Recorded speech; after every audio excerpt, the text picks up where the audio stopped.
Middle class में और चारों रेंट पे रह रही है और उधर भिखारी मुंबई में फ्लैट खरीद ले रहा है। तो क्या दिमाग आदमी का नहीं खराब होना? मेरा दिमाग खराब हो गया सुन के। मेरे को 2-4 दिन सही से रात में नींद नहीं आई। अब 2025 आ गया, पूरी दुनिया बदल दूंगा।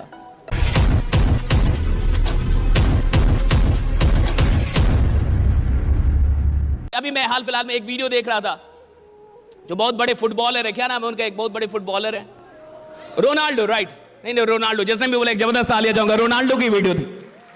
सो I was watching his interview, right? तो रोनाल्डो ने कहा कि अभी कुछ दिनों पहले उनके बेटे ने उनसे कहा कि I want to gift a Ferrari to my girlfriend, give me money. ये रियल है, रोनाल्डो का इंटरव्यू। उसने कहा कि मेरे बेटे ने मुझसे कहा कि मुझे अपनी गर्लफ्रेंड को फरारी गिफ्ट करनी है उसके बर्थडे पे, तो आप मुझे फरारी का पैसा दे दो। रोनाल्डो के लिए एक फरारी कुछ भी नहीं है, नथिंग है, कुछ भी नहीं है। लेकिन रोनाल्डो ने क्या बोला, ये सुनिए। रोनाल्डो ने कहा कि तुम मुझसे या अपनी मां से ऐसी किसी भी चीज के लिए दोबारा कभी पैसा मत मांगना। और तुम्हें क्या लगता है ये जितनी चीजें मुझे मिली हैं, क्या दुनिया ने आके मेरे हाथ में थमा दी हैं? नहीं, मैंने मेहनत करके ये सारी चीज, तुम मेहनत करके कुछ बनो, राइडा। उन्होंने कहा कि मेहनत करके बनो और तुम बन जाओ, वो बड़ी बात है। किसी के पैसों से कुछ गिफ्ट कर देने से कोई इंप्रेस नहीं होता। ये रोनाल्डो कह रहे हैं। आप सोच के देखिए, ये बहुत इंपॉर्टेंट है कि आदमी जो काम कर रहा है उस काम, और वो लोग क्यों काम कर पाते हैं, वो क्यों इतना मेहनत कर पाते हैं। मुझे तो ये लगता है कि मेहनत वही कर सकता है जिसके अंदर उस काम के लिए मोहब्बत पैदा हो गई है। और जब मोहब्बत पैदा हो जाती है तो मेहनत का पता नहीं चलता। फिर तो आदमी काम में ही आनंदित होता है, काम से ऊर्जान्वित होता है। वो जितना काम करता है उतनी ऊर्जा उसकी बढ़ती जाती है। देखिए, अगर आप काम करके थक जाते हैं, फिर सुनिए, आप मजदूर हैं। अगर आप 8 घंटे काम करके थक गए ना कि सोना, मैं बहुत थकी, मुझे सोने दो, इसका ये मतलब है अभी आपके पास जो डीएनए चल रहा है, जो आपकी सोच का जो डीएनए है, जो आपके लक्षण है, लक्षण समझते हैं आप, सिम्टॉम बोलते हैं उसको। हाँ, कोविड का कोई सिम्टॉम था कि नहीं था? हर बीमारी का कोई सिम्टॉम होता है। गरीबी का एक सिम्टॉम है, गरीब लोगों का एक सिम्टॉम है, थक जाते काम। वो काम करके थक जाएगा साहब, मजदूर काम करके थक जाएगा। वो 8-10 घंटे रिक्शा चलाकर कुछ करे, थक जाएगा। रात में जब तक कुछ लेगा नहीं उसको नींद नहीं आएगी, राइट? वो इतना थक जाता है साहब, राइट? और ऐसे ही बहुत सारे लोग होते हैं जिनको उनका काम थका देता है। अगर आपको आपका काम थकाता है, आपको थकान आ रही है अपना काम करके, यानी भैया अभी आप काम से जुड़े ही नहीं है। अभी आप किससे जुड़े? काम के रिजल्ट से, कि मैं काम इसलिए करता हूं कि महीने के अंत में पैसा आता है।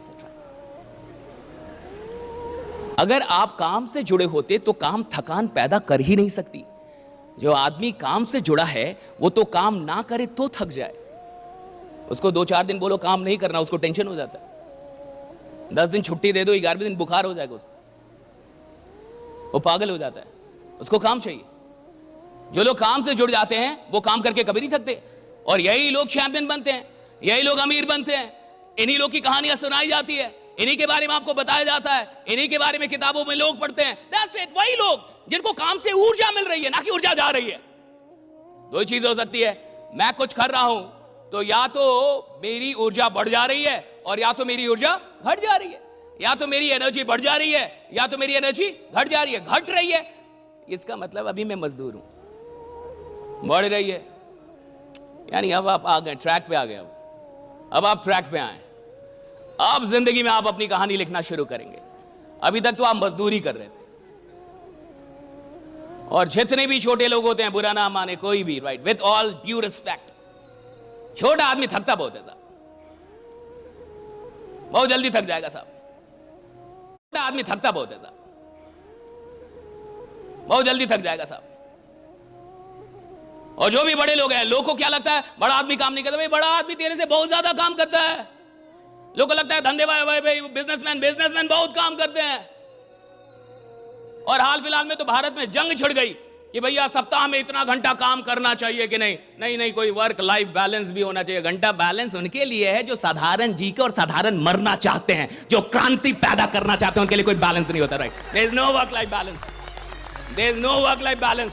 जिस आदमी ने इतिहास बनाना है, जिसने रिकॉर्ड बनाना है, जिसने क्रांति पैदा करनी है, जिसको चैंपियन, वो थोड़े वर्क लाइफ, उसका तो वर्क ही उसकी लाइफ है, काम ही उसकी जिंदगी है।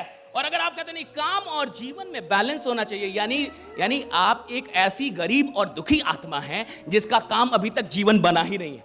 और अगर आपका काम जीवन नहीं बना है, आपका जीवन बहुत ही बर्बाद हो रहा है।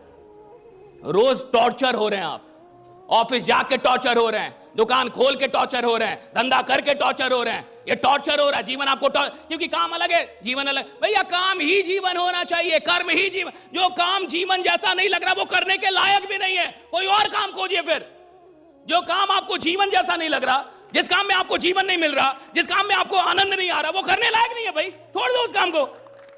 काहे के लिए ढो रहे हो उसको, क्यों ढो रहा? और ढोते ढोते पहुंचेंगे कहां? यही होता है। चार खानदान मिडिल क्लास में और चारों रेंट पे रह रही है, और उधर भिखारी मुंबई में फ्लैट खरीद ले रहा है। कैसे? कुछ तो गड़बड़ है। और रेंट पे रह रही है आपकी चौथी खानदान, और आप अभी तक सोच रहे मैं कौन सी गाड़ी लूं ना लूं, होगा कि नहीं होगा लोन। उधर मुंबई का भिखारी फ्लैट ले लिया। कुछ तो गड़बड़ होगा भाई, हाँ? कुछ तो गड़बड़ होगा कि नहीं होगा? ऐसे कैसे हो जाएगा? वो भिखारी होके फ्लैट ले लेगा मुंबई में, और हम चार खानदान से रेंट देंगे। मैंने जब ये न्यूज पढ़ी, जब मैंने ये, अच्छा ये न्यूज सही है, आज अभी इधर से निकलिएगा तो गूगल कीजिएगा भिखारी जिसने मुंबई में फ्लैट खरीदा, गूगल इट। तो क्या दिमाग आदमी का नहीं खराब होना? मेरा दिमाग खराब हो गया सुन के। मेरे को 2-4 दिन सही से रात में नींद नहीं आई कि यार ये भिखारी क्या किया। साला आदमी लगा हुआ है 4 खानदान से रेंट पे, और ये क्या किया ऐसा? तो मुझे लगा कि एक काम किया होगा कि आम आदमी नालायक है, 2 दिन उत्साह में रहता है, 4 दिन फिर मर जाता है, 7 दिन कमाल का काम करेगा कि अब 2025 आ गया, पूरी दुनिया बदल दूंगा, और 15 दिन के बाद लोग उसको बोल रहे हैं कि पहले जगेगा तब तो दुनिया बदलेगा, सही टाइम पे जग तो जा, हाँ फिर सो रहा है। मुझे लगा कि भिखारी और बाकी लोगों में क्या अंतर होगा, तो मुझे लगा अंतर होगा सिर्फ एक चीज का, कि वो जो भिखारी होगा 20 साल तक अनुशासित रहा होगा कि भैया इतने टाइम पे अगर मंदिर के पास जाना है तो। और देख लीजिएगा कई भक्त नालायक होते हैं कि आज मन नहीं कर रहा हनुमान जी का, यहीं से दर्शन करूंगा, आज आंख बंद करूंगा, डायरेक्ट दर्शन। भक्त कई बार नालायक हो सकता है, लेकिन जो भिखारी ऐसा होगा, वो तूफान आए जो आए कुछ भी, वो पहुंचता जरूर होगा। सोचिए, मुझे तो यही लगता है ये सारा खेल इसका है कि कोई काम आप कितनी शिद्दत से कितने दिनों तक कर सकते हैं। That's it right. कोई भी काम आप कितने शिद्दत से कितने दिनों तक कर सकते हैं। That's it right. कोई भी काम आप कितनी शिद्दत से कितने दिनों तक कर सकते हैं। भैया 4 दिन तो शिद्दत से कोई काम कर सकता है, 4 दिन तो कोई पागल हो सकता है, 4 दिन तो कोई भी बड़ी बड़ी बातें कर देगा, लेकिन लगातार कोई 2 साल बड़ी बात करे, लगातार 2 साल काम, लगातार 2 साल, इतने औकात चाहिए उसके लिए, औकात चाहिए।